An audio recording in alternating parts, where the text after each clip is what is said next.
दोस्तों, क्या आपको याद है कि आपने अपने परिवार के साथ लास्ट मूवी सिनेमा थिएटर में कब देखी थी? पिछले कुछ सालों में हाई स्पीड इंटरनेट और ओटीटी ने हमारे एंटरटेनमेंट का तरीका ही बदल दिया है। जहां पहले हमारे पास टीवी पर आने वाली कुछ चुनिंदा फिल्मों और सास बहू के कुछ सीरियल्स के ही ऑप्शंस होते थे, वहीं आज ओटीटी ने हमें आजादी दी है कि हम कहीं भी कभी भी अपने लैंग्वेज में अपने पसंद का प्रोग्राम देख सकते हैं। यहाँ तक कि छोटे से लेकर बड़े बजट की फिल्में भी ओटीटी पर रिलीज होने लगी हैं। लेकिन क्या आपको पता है कि ओवर द टॉप यानी कि ओटीटी काम कैसे करता है और इस पर रिलीज होने वाली फिल्मों को नुकसान होता है या फायदा? आज के इस वीडियो में हम इंडिया के कुछ पॉपुलर ओटीटी जैसे Disney Hotstar, Amazon prime video और नेटफ्लिक्स के बिजनेस मॉडल और ग्रोथ प्लान से इस इंडस्ट्री को करीब से जानने की कोशिश करेंगे और ये भी पता लगाने की कोशिश करेंगे कि क्या online entertainment industry multi screen cinema business को खत्म कर देगी। तो चलिए वीडियो को शुरू करते हैं। दोस्तों, कहानी शुरू होती है सन 2008 में, जब रिलायंस एंटरटेनमेंट ने बिग फ्लिक्स ओटीटी पर मूवी ऑन डिमांड से शुरुआत की थी और उसके 2 साल बाद डिजीवाइब नाम की कंपनी ने आईपीएल के मैचों का लाइव टेलीकास्ट नेक्स्ट जीटीवी नाम की ओटीटी पर किया था।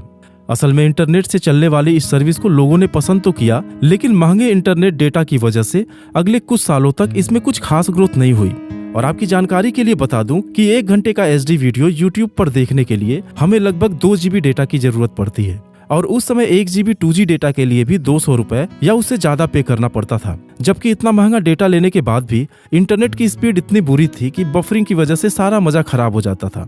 लेकिन 2016 में जियो के आने के बाद सिचुएशन बिल्कुल बदल गई और आज इंडिया में 40 से भी ज्यादा ओटीटी प्लेटफॉर्म्स के साथ इस इंडस्ट्री का वैल्यूएशन 2000 करोड़ से भी ज्यादा है।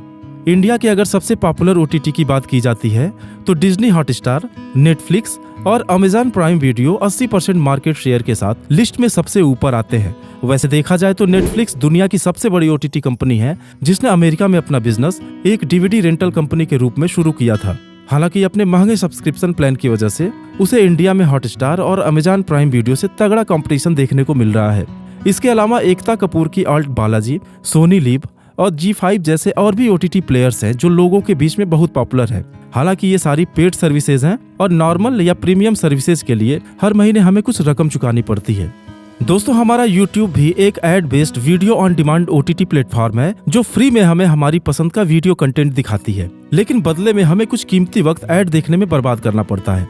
हालांकि प्रीमियम मेंबरशिप में कुछ पैसे खर्च करके हम ऐड से भी बच सकते हैं। और अगर बात हम डिजिटल डेटा में क्रांति लाने वाले रिलायंस जियो की करें तो जियो ने अपने कस्टमर्स के लिए जियो सिनेमा के नाम से एक्सक्लूसिव ओटीटी की सुविधा दी है जो अभी फिलहाल फ्री ऑफ कॉस्ट अवेलेबल है। दोस्तों, आइए अब हम जानते हैं कि ओटीटी बिजनेस काम कैसे करता है। ओवर द टॉप बिजनेस एक प्लेटफॉर्म है जो लोगों को इंटरनेट के माध्यम से डिजिटल कंटेंट प्रोवाइड कराती है और बदले में या तो कुछ सब्सक्रिप्शन चार्ज लेती है या फिर एडवर्टीजमेंट से पैसे कमाती है। अब सोचने वाली बात यह है कि अलग अलग भाषाओं में इतना डिजिटल कंटेंट ओटीटी के पास आता कैसे है। तो आपकी जानकारी के लिए बता दूं कि ये 3 तरीके से आता है। पहला तरीका है कि ओटीटी प्लेटफॉर्म्स टीवी शोज और वेब सीरीज वगैरह के केवल डिजिटल स्ट्रीमिंग राइट्स परचेज कर लेती है, यानी कि उनको लाइसेंस मिल जाता है कि टीवी के अलावा वो भी अपने ओटीटी पर इन शोज को दिखा सकते हैं। जबकि दूसरा तरीका है कि ओटीटी प्लेटफॉर्म्स किसी टीवी शो, वेब सीरीज या मूवीज के कंप्लीट राइट्स ही खरीद लें, यानी कि ओटीटी ओनर ही उनका ओनर हो जाता है और वो जब चाहे उसे अपने प्लेटफॉर्म पे दिखा सकते हैं और या फिर उसके राइट्स को बेच भी सकते हैं। और तीसरा तरीका है कि ओटीटी ओनर खुद अपने खर्चे पे प्रोडक्शन करें।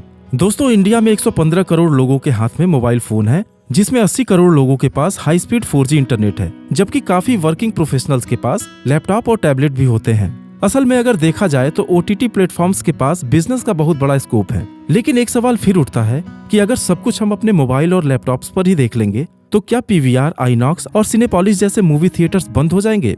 इसका जवाब एक बार आप खुद से पूछिए। क्या आपको संजय लीला भंसाली के शानदार सेट्स या फिर रोहित शेट्टी की फिल्मों में उड़ती हुई गाड़ियों का मजा डॉल्बी डिजिटल साउंड के साथ मोबाइल या लैपटॉप पे मिल सकता है? गौर करने वाली बात यह भी है कि बाहुबली या फिर अवेंजर्स एंड गेम के विजुअल इफेक्ट्स भी अपनी फैमिली और फ्रेंड्स के साथ बड़े पर्दे पे ही अच्छे लगते हैं। दरअसल बॉक्स ऑफिस पर टिकट लेने वाले लोगों की संख्या बहुत ही कम है और आपको तो पता ही है कि ये सिनेमा थिएटर्स केवल शहरों में है। लेकिन ओटीटी ऐसा माध्यम है कि इंटरनेट के जरिए ये छोटे से छोटे गांव तक पहुंच चुका है।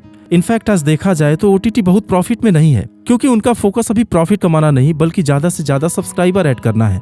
हालांकि पिछले कुछ दिनों में जब सिनेमा थिएटर्स बंद थे और काफी प्रोड्यूसर्स के पैसे फिल्म बनाने के बाद भी फंसे हुए थे, उस समय ओटीटी ने उनको सहारा दिया और आज फिल्म प्रोड्यूसर्स के पास ऑप्शंस हैं कि वो अपनी मूवी या तो बॉक्स ऑफिस पर रिलीज कर सकते हैं या फिर ओटीटी प्लेटफॉर्म्स पर। बॉक्स ऑफिस पे मूवी ब्लॉकबस्टर होने पर तो बहुत अच्छा प्रॉफिट कमा सकते हैं, लेकिन अगर मूवी फ्लॉप होती है तो लॉस भी बहुत बड़ा हो सकता है, जबकि OTT पर एक फिक्स्ड प्रॉफिट या लॉस पे डील किया जा सकता है। OTT के खासियत की बात की जाए तो निश्चित रूप से ये हमें कम खर्च में ज्यादा ऑप्शंस देती है और हम अपने लैंग्वेज में अपने पसंद की मूवी वीडियोस कहीं भी देख सकते हैं और अपने फेवरेट टीवी सीरियल्स या वेब सीरीज को डाउनलोड भी कर सकते हैं। द फैमिली मैन, स्कैम और आश्रम जैसे कुछ वेब सीरीज को लोगों ने बहुत ज्यादा पसंद किया है।